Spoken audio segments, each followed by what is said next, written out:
बिस्मिल्लाहिर्रहमानिर्रहीम जी, अस्सलाम वालेकुम जी। मलेशिया की काफ़ी सारी अपडेट्स हैं जो आपके साथ शेयर करनी है, और वीकेंड है और जब हम ये वीडियो रिकॉर्ड कर रहे हैं तो अगला जो है वो वीक स्टार्ट होने वाला है। अगले वीक में क्या होने वाला है और क्या एक्सपेक्टेशंस हैं और क्या इमिग्रेशन डिपार्टमेंट क्या क्या तब्दीलियाँ करने वाली है, ये सारी की सारी आज हमने बात करनी है। लेकिन उससे पहले मेरे चैनल के ऊपर आप पहली दफ़ा आ रहे हैं, मेरे चैनल को लाइक एंड सब्सक्राइब कर लें।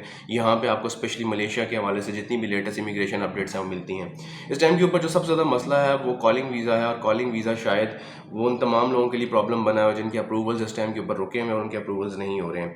शायद मलेशियंस ये बात हमेशा भूल जाते हैं कि यार जितने ये जो 3 मुल्क हैं जिनके ऊपर उन्होंने स्पेशली सबसे पहले बैन लगाया है, जिनमें पाकिस्तान, इंडिया, बांग्लादेश और किसी हद तक नेपाल भी शामिल है, कि इस टाइम के ऊपर इनकी जो मेजर इकॉनमी है और जो इनका लेबर है वो सारा का सारा इन्हीं 3 ममालिक से 4 ममालिक से आ रहा है, और उनके जितनी भी प्रोडक्शंस रुकी हुई हैं वो सारा का सारा कंप्लीट यही 3-4 मुल्क करते हैं।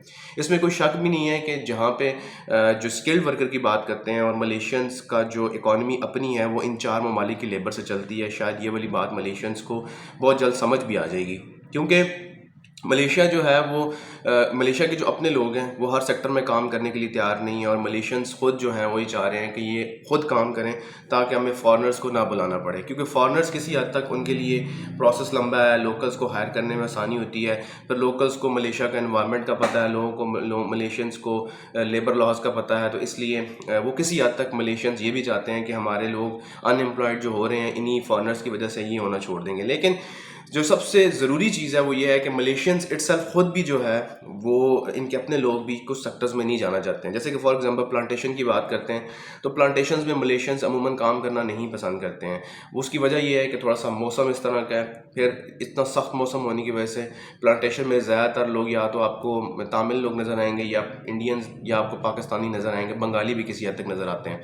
तो प्लांटेशन का वीज़ा लेना शायद जो है मलेशिया में थोड़ा सा पाकिस्तानियों के लिए भी आसान है। तो अगर आप जो है वो कॉलिंग वीज़ा के अप्रूवल का इंतज़ार कर रहे हैं तो भाई आप अपना टाइम मत ज़ाया करें। कॉलिंग अप्रूवल्स इन्होंने जो किया है 2022 में, 2023 में भी यही करेंगे ये, और 2023 का जो उन्होंने इतना बड़ा कोटा अनाउंस किया है और उस कोटे को लेके इनके लिए सबसे बड़ी सरदर्दी बनी हुई है वो जनाब ये जो इलीगल लोग पहुंचे हुए हैं इस टाइम के ऊपर मलेशिया में, उनकी वो बने हुए हैं, और उन लोगों को लेके शायद जो है मलेशियंस आपको सोच रहे हैं। आउट पास खुलने का कोई चांस नहीं है, स्पेशल पास जो है उसके लिए उन्होंने पॉलिसी सेट कर दी है, और अगर आप आउट पास का इंतज़ार कर रहे हैं तो भाई आउट पास खुलने का कोई इंतज़ार नहीं है, ना करें आप। बेहतर ये है कि आप जो है वो इस अप्रूवल्स, अगर आपके अप्रूवल्स रुके हुए हैं, मैं स्पेशली उन लोगों से बात कर रहा हूँ जो लोग स्पेशली जो है जिनके अप्रूवल्स का मसला बना हुआ है, अप्रूवल्स रुके हुए हैं और वो इंतज़ार कर रहे हैं कि हमारा कब अप्रूवल खोलेगा और हम मलेशिया पहुँचेंगे। ठीक है, अब जिन जिन लोगों के अप्रूवल्स हुए हैं और वो मलेशिया पहुँचे हैं उन लोगों को एजेंट ने कोटा लेके दिया 22 में से। उसके पास अब हर एजेंट के पास 22 का कोटा भी नहीं है, 22 का कोटा तकरीबन ख़त्म हो गया।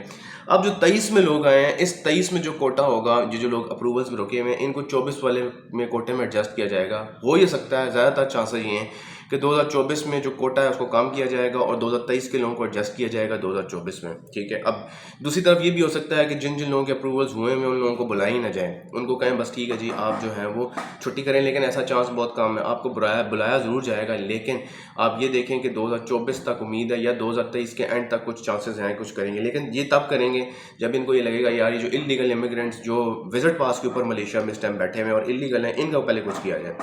इसके साथ साथ अगर आपको लगता है कि यार आप मलेशिया ही पूरी दुनिया में ऐसा मुल्क नहीं है जहाँ पे आप पैसे कमाने के लिए आ सकते हैं, और अगर मलेशिया दुनिया के कोने में है उसके साथ हाँ आपको यूरोप के चांसेस आपके बन जाते हैं अगर आप 2-3-4 साल काम कर लेते हैं।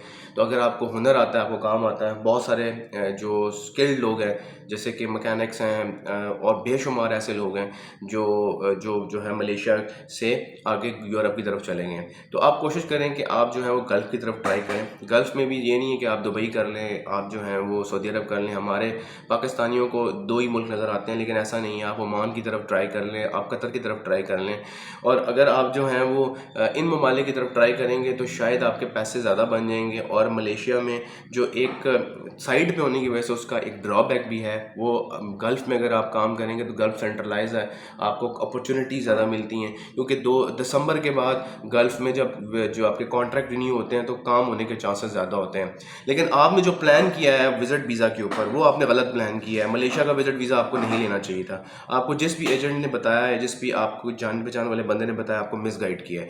اس نے آپ کے ٹائم بھی برباد کیا, اس نے آپ کا پیسہ بھی برباد کیا ہے, اور آپ جو ہیں وہ پریشان بھی ہیں. بہت سارے لوگ ہمیں ڈیلی بیسس کے اوپر میسج کرتے ہیں کہ یار ہمیں کیا کرنا چاہیے, ہمیں جو ہے وہ کس طرف جانا چاہیے. تو آپ یہ دیکھیں کہ یار ملیشیا کا اس ٹائم کے اوپر جو حالات ہیں, آپ ان کو ایک طرف کر لیں. آپ کوشش کریں آپ گلف کی طرف ٹرائی کر لیں. آپ ملیشینس کے اپروولس کا انتظار نہ کریں. ہو گیا تو گڈ ہے, نہ ہوا تو کوئی مسئلہ نہیں ہے. تو آپ کوشش کریں کہ اگر آپ کو ہنر آتا ہے, آپ کو کام آتا ہے اور آپ انتظار میں ہیں, تو آپ جو ہیں وہ گلف کی طرف ٹرائی کر لیں. گلف میں آپ کے پیسے بھی تھوڑے اچھے بن جائیں گے, اور آپ کا اوور ٹائم بھی اچھا لگے گا, اور گلف میں اپرچونیٹیز بھی زیادہ ہیں. تو یہ ساری سچویشن ہے اس ٹائم کے اوپر ملیشیا کی, اور 2023 ملیشیا میں کس طرح کا ہونے والا ہے, اور 2024 میں کیا امیدیں کی جا سکتی ہیں. یہ آنے والے دنوں میں جو بھی اپڈیٹس آئیں گے ہم آپ سے شیئر کریں گے. اور اس کے ساتھ ساتھ آپ انتظار مت کریں. اور اگر آپ پھر بھی بہت سارے لوگ ڈیلی یہ پوچھتے ہیں کہ یار ہمیں وزٹ پاس کے اوپر آنا چاہیے کہ نہیں, یا ایئرپورٹ کے اوپر کیا سچویشن ہے. تو ایئرپورٹ کے اوپر آپ ٹکٹ لے کے پہنچیں گے, ویزا لے کے پہنچیں گے, ایئر لائن کے پیسے دے کے پہنچیں گے, اور جب آپ امیگریشن کاؤنٹر پہ جائیں گے, اگر واپس آپ کو کر دیا جائے گا تو آپ کے سارے پیسے ضائع جائیں گے. اس لیے بہتر یہ ہے کہ تھوڑا سا رک جائیں, 1-2 مہینے رک جائیں. یہ معاملات ٹھنڈے ہو جائیں گے اب سارے. تو ملیشینس کبھی بھی آپ کو ٹورسٹ ویزا دینے سے نہیں روک سکتا, کیونکہ ملیشینس کی سب سے بڑا سیکٹر اس ٹائم کے اوپر ٹورزم ہے. تو اگر آپ کی ٹریول ہسٹری ہے بھی تو آپ کو پھر بھی تھوڑا سا اوائڈ کرنا چاہیے. ہاں, اگر آپ ملیشیا کا ٹریول ہسٹری بنانے کے لیے ملیشیا آنا چاہ رہے ہیں تو بہتر ہے آپ کسی اور ملک چلے جائیں. تھائی لینڈ چلے جائیں, آپ انڈونیشیا چلے جائیں, آپ کمبوڈیا چلے جائیں, آپ ویتنام چلے جائیں, آپ جو ہیں وہ اور کسی طرف نکل جائیں. لیکن آپ جو ہیں وہ ملیشیا کو تھوڑے دن کے لیے اوائڈ کریں. ہاں, اگر آپ کو لگتا ہے کہ بہت سارے لوگ یہ کہہ رہے ہیں ہمارے پاس سنگاپور کا ویزا, اگر آپ کو لگتا ہے سنگاپور کا آپ کے پاس ویزا ہے تو پھر آپ ملیشیا کا وہاں سے بائی روڈ ٹرائی کر سکتے ہیں. لیکن یہ بھی چانس ہے, لیکن یہ ہوگا کہ نہیں ہوگا تو پھر آپ کے پاس چلیں سنگاپور کا تو ویزا ہی ہے. تو